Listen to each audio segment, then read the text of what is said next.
लेकिन मोदी जी तो अभी कहे हैं कि हम इजराइल के साथ में हैं। तो मोदी जी इजराइल के साथ क्यों नहीं रहेंगे? मोदी जी तो मुस्लिम कट्टर जो है विरोधी हैं, तो क्यों नहीं रहेंगे इजराइल के साथ मोदी जी? तो इतिहास गवाह है, सब लोग जानते हैं कि फिलिस्तीन जो है अपने आप पे सही है, गलत नहीं। यहूदी को सहारा दिया गया था, वहाँ बसने के लिए, रहने के लिए वहाँ जगह दिया गया था, छोटा सा जगह। अब उसका गलत फायदा उठा के उन लोगों ने देश पर कब्जा करने की कोशिश कर रहे हैं। चाहे उसके सपोर्ट में इसराइल के जो जितने भी है ममालिक हैं, वो सब के सब जालिम हैं और मजलूमों के। मोदी जी भी बोल दिए कि हम आपके इस दुख के घड़ी में हम आपके साथ हैं। जो है दुनिया के अंदर अगर मुसलमान जो है सही ईमान वाला हो जाए तो वो इजराइल इजराइल के ऐसे 50 को देश को सिर्फ 4-5 मुस्लिम ममालिक जो है देख लेगा, समझा। और वर्ल्ड वार होगा मुसलमान को यहूदी से। हमास ने या किसने हमला किया, वो 5000 रॉकेट सुनने में आ रहा है, धड़ धड़ धड़ धड़ धड़ धड़। तो क्या है ये? उसकी नाकामी है, इसराइल की नाकामी है, क्योंकि वो गलत है, इसलिए उसकी नाकामी, उसने खुद अपनी नाकामी को साबित कर दिया और हमास ने उस पर हमला कर दिया। नकल जो है यहूदी खुद मारा जाएगा, काटा जाएगा, ये पेशन गोई है, समझा। यहूदी जो है मारा जाएगा, काटा जाएगा, मुसलमान खींच के उसको काटेगा, मारेगा, इसलिए कि वो इस्लाम का दुश्मन है, मुसलमान का दुश्मन है, शुरू से जुल्म करते आ रहा है। ये अल्लाह का हुक्म है।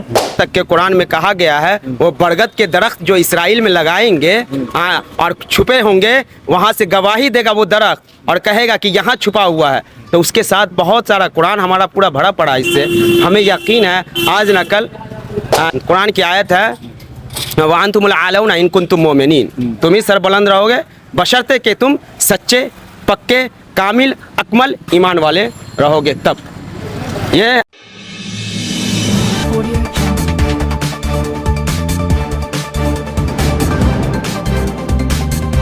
एक ऐसा देश जो अपने अस्तित्व को बचाने के लिए लड़ाई लड़ रहा है और उस देश का नाम फ़लस्तीन है, जो कि इसराइल से लगातार जो है पिछले 2 दिन पहले से जो है लड़ाई लड़ रही है। और आज मैं यहाँ की जनता से, बिहार की जनता से जानने की कोशिश करेंगे कि आखिर जो देश दुनिया जो है 2 खेमों में जो बंट गई है, तो इजराइल को, जहाँ पे अमेरिका वगैरह को जो है इजराइल और फ़लस्तीन को आपस में मिलाकर एक समझौता करानी चाहिए थी, और तो अमेरिका ही उल्टे जो है आग में जो है घी डालने का काम कर रहा है। तो आइए यहाँ पर कुछ लोगों से बात करने की कोशिश करेंगे। फ़लस्तीन के साथ जो कर रहा है इजराइल तो यहूदी है, और यहूदी आज से नहीं कि नबी सल्लल्लाहु अलैहि वसल्लम के ज़माने से जुल्म करते आ रहा है मुसलमानों को। और उसका बस नहीं चले तो दुनिया के अंदर से इस्लाम का नाम निशान को ख़त्म कर सकते, समझा। शुरू से दुश्मन है वो। अभी जो है दुनिया के अंदर अगर मुसलमान जो है सही ईमान वाला हो जाए तो वो इजराइल के ऐसे 50 को देश को सिर्फ 4-5 मुस्लिम ममालिक जो है देख लेगा, समझा। तो अभी तो दुनिया 2 खेमों में बट गई। कुछ देश है जो 4-5 देश है जो अभी इसके फ़लस्तीन के सपोर्ट में आया है, उधर 4-5 देश है जो कि इजराइल के सपोर्ट में। जहाँ तक कि हमारा देश जो है भारत के प्रधानमंत्री भी कहते हैं कि इजराइल के साथ हैं। आएगा धीरे धीरे जो इंसाफ परस्त मुल्क होगा, देश होगा, वो फ़लस्तीन का साथ देवे करेगा। जैसे हमारे यहाँ हमारे देश के प्रधानमंत्री पूर्व गुजरे हैं, अटल बिहारी वाजपेयी जी एक महान आदमी थे, मर्द थे, जो हमेशा जो है इजराइल के खिलाफ बोलते थे और फ़लस्तीन का सपोर्ट करते थे। लेकिन मोदी जी तो अभी कहे हैं कि हम इजराइल के साथ में हैं। तो मोदी जी इजराइल के साथ क्यों नहीं रहेंगे? मोदी जी तो मुस्लिम कट्टर जो है विरोधी हैं, तो क्यों नहीं रहेंगे इजराइल के साथ मोदी जी? ये कहा जा रहा है जनता पार्टी की सरकार बन गई, वो अरबों का साथ नहीं देगी, इजराइल का साथ देगी। आदरणीय मोरारजी भाई इस स्थिति को स्पष्ट कर चुके हैं। गलतफहमी को दूर करने के लिए मैं कहना चाहता हूं कि हम हर एक प्रश्न को गुण और अवगुण के आधार पर देखेंगे, लेकिन मध्य पूर्व के बारे में यह स्थिति साफ है कि अरबों की जिस जमीन पर इजराइल कब्जा करके बैठा है वो जमीन उसको खाली करना होगी।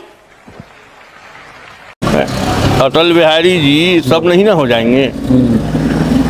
राजीव गांधी अपने जान का कुर्बानी दे दिए हैं। कांग्रेस जो अभी फ़लस्तीन के सपोर्ट में है, कांग्रेस फ़लस्तीन के सपोर्ट में है। बहुत सारे आखिर एक्टिविस्ट वगैरह। हाँ। यही यहूदी के खिलाफ जो है बोलने पर राजीव गांधी बेचारे कुर्बानी दे दिए हाँ। हैं। तो जो चीज़ राजीव गांधी में था, जो चीज़ अटल बिहारी वाजपेयी में जी था, वो चीज़ मोदी जी में नहीं है। समझा, मोदी जी मुस्लिम विरोधी हैं और सभी मुस्लिम विरोधी रहेंगे। अच्छा, दूसरी तरफ अभी सबसे बड़ा दिक्कत वहाँ पर ये है, जो लड़ाई के मैदान में वहाँ पे बच्चे जो है, औरत जो है ज़्यादा मारी जा रही है, चूँकि जो ऊपर से हवाई हमला जो कर रहा है इजराइल वगैरह, तो उसको तो हमास पर लड़ाई करना था, हमास को ढूंढना था, उसको जो उस पर हमला किया उसको ढूंढना चाहिए। लेकिन फ़लस्तीन के जो मासूम बच्चे हैं उनको वो लोग मार रहे हैं। मार रहे हैं उनको ना, तो उस पर जो है ऊपर वाले उसका जवाब देंगे, इंसाफ करेंगे। और दुनिया के अंदर इंसाफ परस्त जो मुस्लिम ममालिक होगा, मुल्क होगा, वो फ़लस्तीन का साथ देंगे और इज्जत आबरू का और जान माल का हिफाजत वो लोग मिलजुल के करेंगे, बचाएंगे जालिम के फितनों से। समझा, सर, जुल्म से। इजराइल अपने आप को खूब गुरूर करता था कि कहता था कि हमारे पास आयरन डोम है, जो कोई भी बाहरी देश जो है हम पर हमला नहीं कर सकता है मिसाइल वगैरह से। अरे भैया, फेल हो गया। दुनिया के अंदर से फिरौन के जैसा बादशाह नहीं कोई पैदा हुआ है, वो तो ख़त्म हो गया। इजराइल क्या कहते हैं ये अमेरिका बरतानिया, ये सब क्या है? फिरौन के ऐसा बादशाह जो है मिस्र से, जिसका लाश अभी तक न जाने 5,000 की 10,000 बरस से पड़ा हुआ है, जिसको अल्लाह ने कलाम पाक में फरमाए है कि तुम्हारे लाश को सही सलामत हम रखेंगे क़यामत तक। अब वो मौजूद है अभी दुनिया को दिखाने के लिए। वो भी एक बादशाह था, बहुत बड़ा जालिम बादशाह। समझा, ये 200-400-500 को मार के क्या करेगा ये जालिम लोग।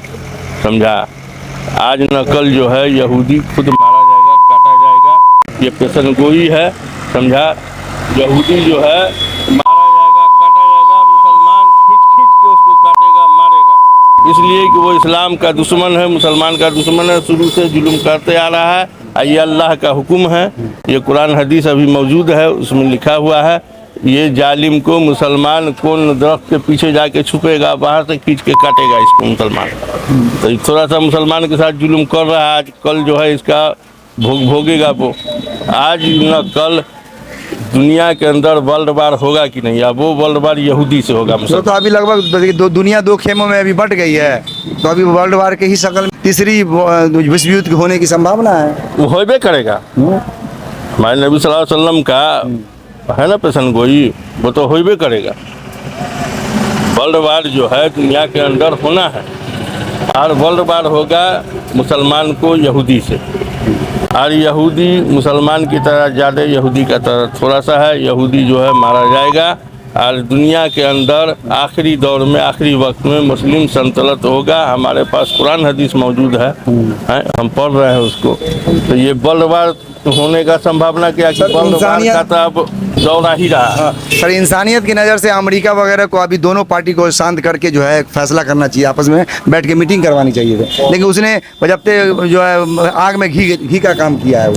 नहीं, अमेरिका जो है वो बहुत बड़ा जालिम मुल्क है। वो किसी को नहीं, वो हथियार बेचता है, वो जुल्म करवाता है खुद जो है दुनिया के अंदर जो है।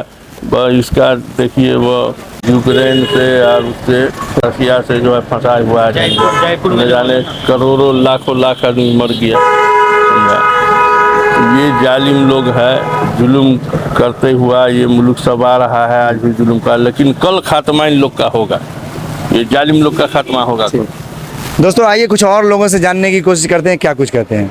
इस वक्त जो है अभी आपने देखा कि इजराइल और फ़लस्तीन में जो लड़ाई चल रही है, तो क्या सारे दुनिया के लोगों को, जो देश जो है, उन लोगों को दोनों में पैचअप करा के मामले को शांत करवा के उसको किसी तरह एक समझौता पे लाना चाहिए, या आग में जो है घी डालने का काम? अमेरिका देखिए उसको बेरा दे दिया है वजह से लड़ाई लड़ने के लिए। जो भी विश्व में जो भी देश है उनको चाहिए था कि इस पे बैठ के समझौता करा के विश्व शांति के लिए काम करना चाहिए। जो लोग इस तरह का जो इजराइल को जो उकसावा दे रहे हैं, लड़ाई लड़ने के लिए दे रहे हैं, वो लोग निश्चित तौर पर गलत कर रहे हैं वो।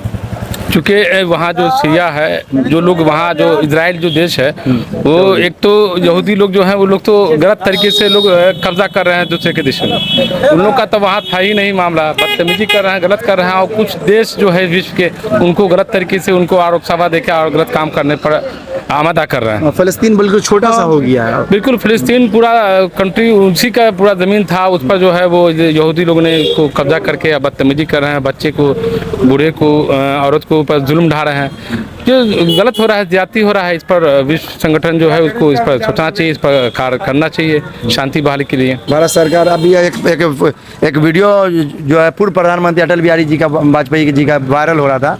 वो जो है ना फ़लस्तीन को समर्थन में बोल रहे थे और इजराइल को जब नाजायज देश बता के उसको बोल रहे थे वहाँ तुमको छोड़ना होगा एरिया। देखिए बात तो मोदी जी तो अभी इजराइल के समर्थन में चले गए। देखिए बात फिलिस्तीन और इजराइल और किसी भी देश की नहीं है, बात सही या गलत की है ना। तो इतिहास गवाह है, सब लोग जानते हैं कि फिलिस्तीन जो है अपने आप पे सही है, गलत नहीं। यहूदी को सहारा दिया गया था, वहाँ बसने के लिए, रहने के लिए वहाँ जगह दिया गया था, छोटा सा जगह। अब उसका गलत फायदा उठा के उन लोगों ने देश को कब्जा करने की कोशिश कर रहे हैं, जिसका पूरी तरह से जो है अमेरिका जो है गलत तरीके से जो उनका जो है सपोर्ट कर रहे हैं इजराइल का, जो कि सरासर गलत है ना। यहाँ पर चाहिए कि जो भी विश्व के जो देश है उन लोग को चाहिए इस पर पहल करके जो है फैक्ट है, जो सही है, उस पर जो है बहाल अमन चैन बहाल करने के काम करना चाहिए लोगों को। जो मोदी भक्त जो है अपने आप को जो कहते हैं मोदी सपोर्टर, उन्होंने कहा कि भारत सरकार अभी हमको अगर इजाज़त दे तो हम इजराइल में जाके इजराइल की तरफ से लड़ेंगे। देखिए कौन क्या करता है, मणिपुर के समय में वो कहाँ थे? वो उनका अपना विचार है, उस पर हम विशेष क्या बोल सकते हैं, क्योंकि लोकतंत्र है, यहाँ लोकतंत्र में अधिकार।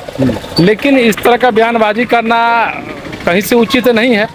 अरे पहले अपना देश में जो इतना जो वैवाही या इतना इस तरह का जो मामला फैला हुआ है, पहले उसको दुरुस्त करे, बाहर दूसरे देश के लिए छोड़े। पहले अपना स्थिति देखे, अपने समाज की स्थिति देखे, अपने गांव का जो अपने एरिया का है जो समस्या है उसको देखे। ये बयानबाजी करना कि हम मोदी जी इजाज़त दे तो हम जाके वहाँ देख लेंगे इजराइल के सपोर्ट में, भैया पहले अपना परिवार को तो देख लो, अपने जो समाज का जो गड़बड़ी चल रहा है, जो भ्रष्टाचार अपने चरम सीमा पर जो है उसको तो पहले ख़त्म कर लें, उसके बाद दूसरे देश को देखेंगे। अभी जो है फिलिस्तीन और इजराइल वाला मामला तो आप जानते ही होंगे जी। बहुत हम लोगों ने कुरान में पढ़ा था, सुब्हानल्लज़ी असरा बिअब्दिही लैलन मिनल मस्जिदिल हराम इलल मस्जिदिल अक़सा। ये फ़िलिस्तीन की सरज़मीन जो है तारीख़ इस्लाम से भरा पड़ा है। इसमें जितने भी अंबिया किराम, अक्सर व बेशतर अंबिया किराम जो हैं वो फ़िलिस्तीन की सरज़मीन पे मदफून है। और ये इसराइल वहाँ के जो है घुसपैठियों में से शुमार किए जाते हैं, क्योंकि इसका फ़िलिस्तीन की सरज़मीन से कोई ताल्लुक़ नहीं है। ये थोड़ी सी अपना ये समझिए ज़ीरा के बराबर है। वो आहिस्ता आहिस्ता क्या है, फ़िलिस्तीन मासूमों पर वो अपने इकोनॉमिक्स की वजह से उन लोगों मज़लूमों पर अपनी उन लोगों की ज़मीन को कब्ज़ा कर करके वो उस सरज़मीन पर अपना बिसात फैलाता चला गया और बसता चला गया। लेकिन दर हकीकत में ये सरज़मीन फ़िलिस्तीन की उन मासूमों की है जिन्होंने कुर्बानियाँ दी, और आज भी, और उस रब का फरमान भी है कि वो गालिब होकर फ़िलिस्तीन की सरज़मीन और फ़िलिस्तीन मज़लूम जो है वो गालिब होकर ही रहेगा, जालिमों को मुंह तोड़ जवाब देगा। इसमें कोई नहीं है, क्योंकि कुरान की पेशन गोई है। सर गाजा जो है वहाँ पे जो है गाजा पट्टी जो है वहाँ पे वो इलेक्शन लड़के जो है वोटिंग करके जो है वो सिलेक्शन होके वो लोग सरकार में है, तो वो जो है फ़लस्तीन वो जो बैतुल मुक़द्दस वगैरह को बचाने के लिए वो लड़ाई लड़ रही है। काफ़ी पहले भी लड़ाइयाँ हुई है।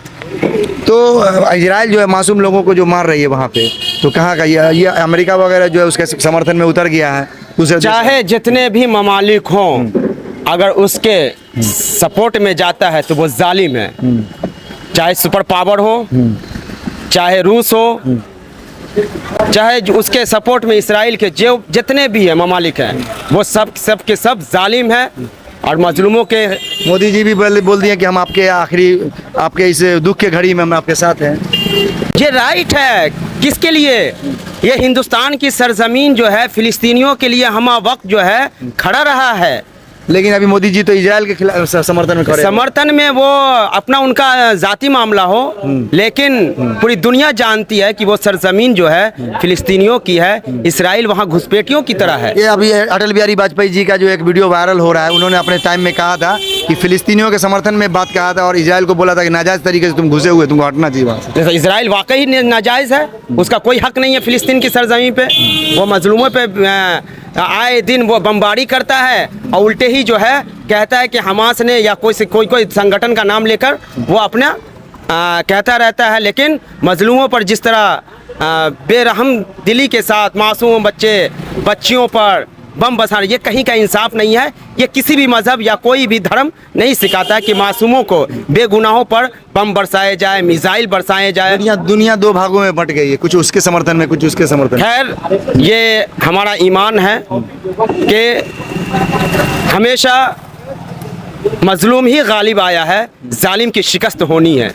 ये हर ज़माने में है, आज आप देख रहे हैं, लेकिन आने वाला वक्त आप देखिएगा कि वो मजलूम लोग वो जो है क्या है फतह याब होकर इस्लाम का परचम बुलंद करेंगे। एक तरफ जो है इजराइल कहता था कि हमारे पास आयरन डोम है, हमें कोई जो है मिसाइल नहीं मार सकता है, कोई भी, सबको हम नस्ते नाबूद हवा में ही कर देंगे। तो अभी जो मोसाद एक नंबर उसका जो है खुफिया एजेंसी जो है पूरा दुनिया में अपना एक नाम छोड़ रखा है, उसके ऊपर कोई नहीं है। मोसाद सबसे एक नंबर पे आता है दुनिया में खुफियागिरी के मामले।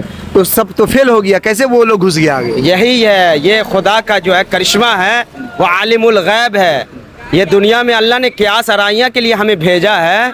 आलिमुल गैब, अगर अल्लाह पाक इंसान के माइंड को थोड़ा सा भी कंफ्यूज कर दे और उसके बाद जो है उसकी कितनों बड़ी ताकत हो, वो ज़ेर होकर रह जाती है। आज उस रब के सामने में जो है वो क्या है, अपने आप को शिकस्त मंजूर कर लिया है कि मैं इतना बड़ा सुपर पावर होने के बावजूद भी मैं उस पर निगाह न रख पाया और हमास ने या किसने हमला किया, वो 5000 रॉकेट सुनने में आ रहा है, धड़ धड़ धड़ धड़ धड़ धड़। तो क्या है, ये उसकी नाकामी है, इसराइल की नाकामी है, क्योंकि वो गलत है, इसलिए उसकी नाकामी, उसने खुद अपनी नाकामी को साबित कर दिया और हमास ने उस पर हमला कर दिया। तो अभी इजराइल तो बेकसूर लोगों को, बच्चे लोगों को मार रहा है। आने वाला वक्त उसके लिए बहुत बुरा होगा। लगभग 3 लाख फौज को जो है वो अपना उतार दिया है। हाँ, उतार दिया है, लेकिन शिकस्त उसकी होनी है, ये मेरा ईमान है। कुरान भी कह रहा है उसकी शिकस्त होनी है। यहाँ तक के कुरान में कहा गया है वो बरगद के दरख्त जो इसराइल में लगाएंगे और छुपे होंगे, वहाँ से गवाही देगा वो दरख्त और कहेगा कि यहाँ छुपा हुआ है। तो उसके साथ बहुत सारा कुरान हमारा पूरा भरा पड़ा, इससे हमें यकीन है आज न कल। कुरान की आयत है, वांतुमुल आलौना इन कुंतुम मोमिनीन, तुम ही सरबुलंद रहोगे बशर्ते कि तुम सच्चे, पक्के, कामिल, अकमल ईमान वाले रहोगे, तब। ये हमारा यकीन है। इंशाअल्लाह आने वाला वक्त दुनिया देखेगी किसके कब्ज़े में फ़िलिस्तीन की सरज़मीन होगी और कौन फतह याब होगा। शुक्रिया आपका। तो ये थे यहाँ के लोगों का रिएक्शन। बाकी आप क्या सोचते हैं, आप हमें कमेंट बॉक्स में अपना सुझाव ज़रूर दे सकते हैं। और हम उम्मीद करते हैं कि जल्द से जल्द जो है इजराइल और हमास की जो लड़ाई है वो जल्द से जल्द थम जाए और निर्दोष लोगों की जो जान जा रही है दोनों तरफ से, वो कहीं ना कहीं जो है बंद होनी चाहिए। दोस्तों, मैं हूं आपका दोस्त शाहिद शफीक, आप देख रहे हैं जनता की आवाज़ आप तक। आज के लिए इतना ही, धन्यवाद, जय हिंद, जय भारत। सब्सक्राइब करें जनता की आवाज़ आप तक को और बेल आइकन को दबाएं और पाएं सबसे पहले न्यूज़।